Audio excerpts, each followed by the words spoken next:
Hola, te doy la bienvenida a Solo un capítulo más. Yo soy Inés Díaz Arriero y hoy te traigo mis mejores lecturas juveniles de 2022.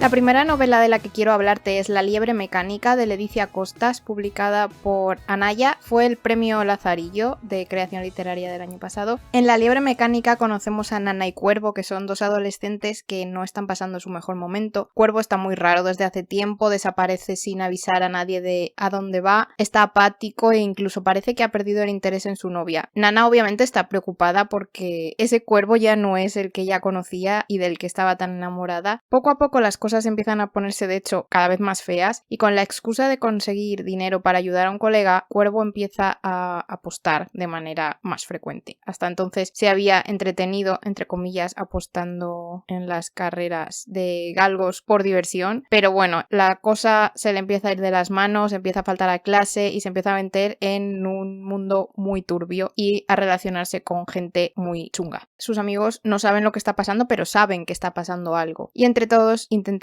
ayudarlo como puedan. Esta novela habla de una realidad que está, por desgracia, cada vez más de actualidad y cada vez afecta a gente más joven, que es la ludopatía. Una de las cosas que más me gustaron de esta novela y me pareció muy interesante es que está narrada a dos voces, por Cuervo y por Nana, entonces podemos ver las dos partes del problema, tanto la versión de quien está dentro, de cómo va cayendo cada vez más y más en las redes sin darse cuenta y cada vez se va enredando más, y la versión de quien está a su lado sin saber qué está pasando, sabiendo que está pasando algo y que no está seguro de tener las herramientas adecuadas para poder ayudarlo. De hecho, esto también me pareció muy importante y es que los protagonistas, que son adolescentes, cuando se dan cuenta de que no pueden hacerlo solos, piden ayuda. Al final fue una lectura muy intensa, con una historia dura, pero a la vez muy valiente y muy realista porque al estar ambientada en un barrio y al utilizar un tono tan cercano y tan real, daba la sensación de que los personajes eran dos adolescentes de la vida real que me estaban contando su historia.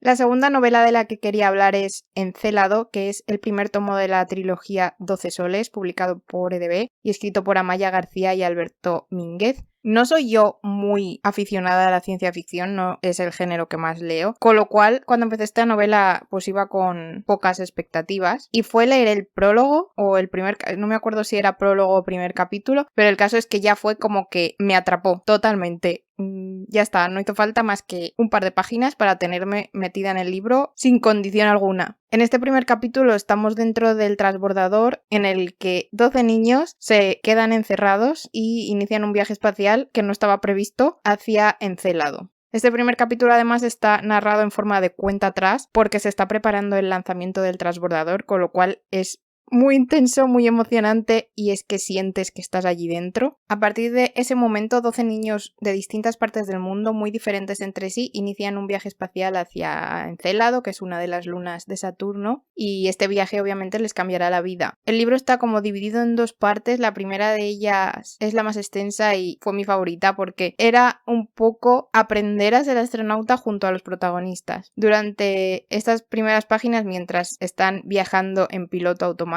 los niños van aprendiendo un montón de cosas y un montón de curiosidades sobre el oficio de astronauta y sobre la vida en el espacio. Nosotros también las aprendemos, yo por lo menos había un montón de cosas que me han parecido súper curiosas de las que no tenía ni idea. Y también van aprendiendo pues sobre ciencia, sobre astronomía, matemáticas, física, mitología y sobre todo a convivir y a trabajar en equipo con personas con las que no tienen muchas cosas en común en principio y que además hay una cierta competitividad ya que llegaron hasta allí de maneras totalmente distintas, unos por méritos, otros por azar, entonces es imposible que no surja esa pequeña competitividad y recelo de unos con otros. Y luego ya la segunda parte es una locura de adrenalina, emocionante, mucha acción, muchas sorpresas inesperadas que dejaron un final que casi te explotaba la cabeza. Ya he leído la segunda parte y estoy esperando el tercer tomo que saldrá creo a finales de este año, así que nada, una aventura espacial que no me esperaba. Si yo la disfruté,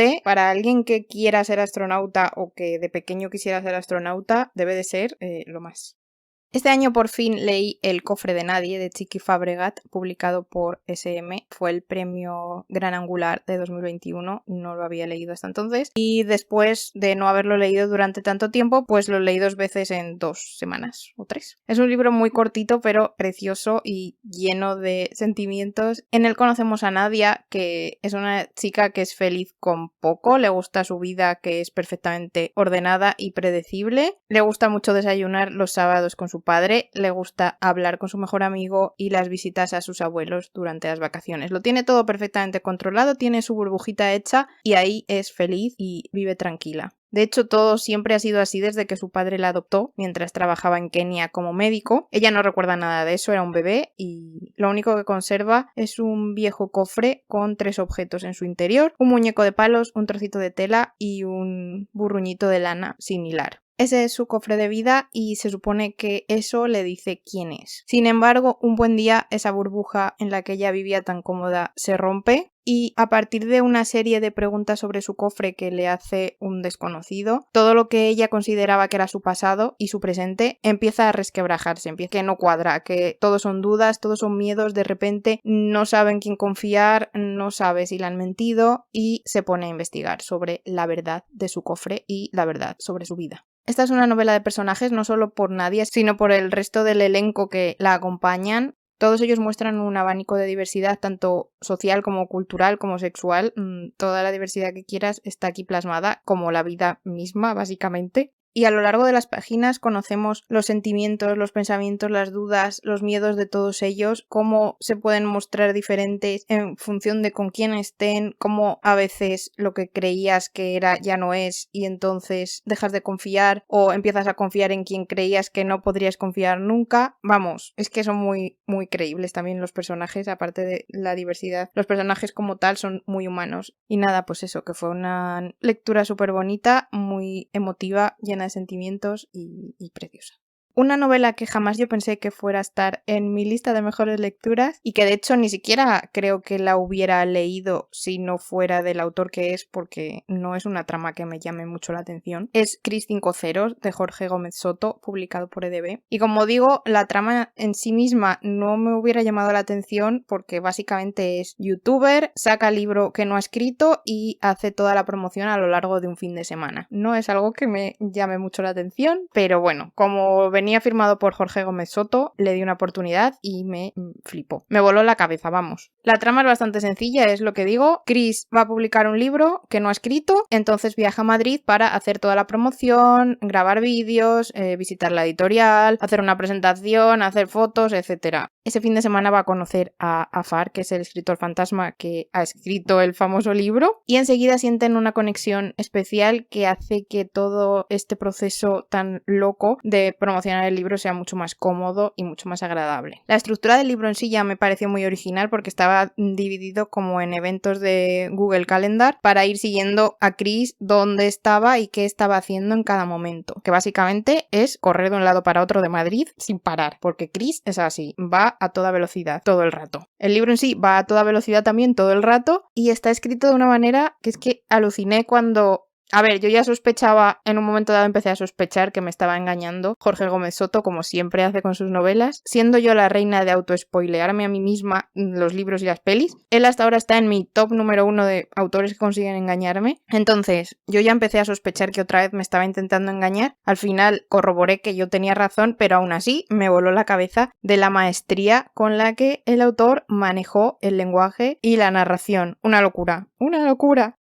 Y de la novela que quería hablar por último, se coló en el último momento en el top 5, no por nada, sino porque fue una de mis últimas lecturas de 2022, pero es que me fascinó y tenía que meterla sí o sí. Es Después del océano de Belén Martínez, publicado por Pub, y es una historia súper triste y súper dura, pero preciosísima. Empezamos la novela con Nami, que se va a mudar con su familia a Kioto, dejando atrás su pueblo natal, su colegio, sus amigas y a un gato callejero muy peculiar. Ella no se quiere ir, está súper triste porque no quiere dejar su pueblo, pueblo y mientras van por la carretera ya directos a su nuevo destino, un terremoto resquebraja Japón y produce uno de los tsunamis más letales de la historia, convirtiendo todos sus recuerdos en escombros bajo el agua. Después de esto retomamos a Nami años después, ya no quiere saber nada de su pueblo natal, no quiere saber nada de esta tragedia que ocurrió. Ahora vive con su padre y con su hermano, está a punto de empezar en un nuevo instituto. Sin embargo, con el inicio de curso las cosas dan un giro inesperado porque conoce a un chico que también vivió aquella tragedia del tsunami y junto a él, o por culpa de él, o bueno, ya lo veréis, todos esos recuerdos empiezan a desbloquearse poco a poco y a traerle pues viejos fantasmas, resentimientos e incluso un pesado sentimiento de culpa. A partir de este momento vamos viendo a Nami transitar un durísimo proceso de evolución y enfrentarse por primera vez al duelo que había estado evitando durante todos esos años. La vemos negar lo que le está pasando, enfrentarse a los terrores, hundirse, salir a flote, volverse a hundir, enamorarse, enfadarse, aprender a confiar en sí misma, dudar, aprender a confiar en los demás,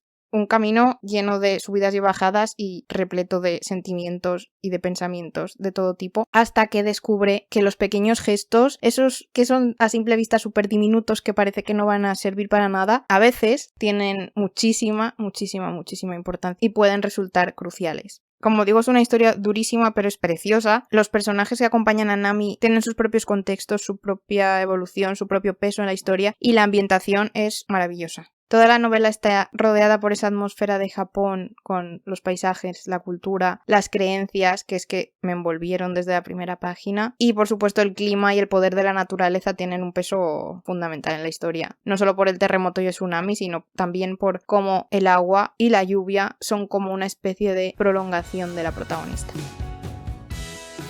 Y bueno, esto ha sido todo. Podéis comentarme cuáles fueron vuestras mejores lecturas de juvenil de 2022. Muchas gracias por escucharme, espero que no se hayan oído mucho los martillazos. Dejo por aquí abajo los enlaces de los libros que he mencionado y mis redes sociales. Muchas gracias por compartir conmigo solo un capítulo más. ¡Felices lecturas!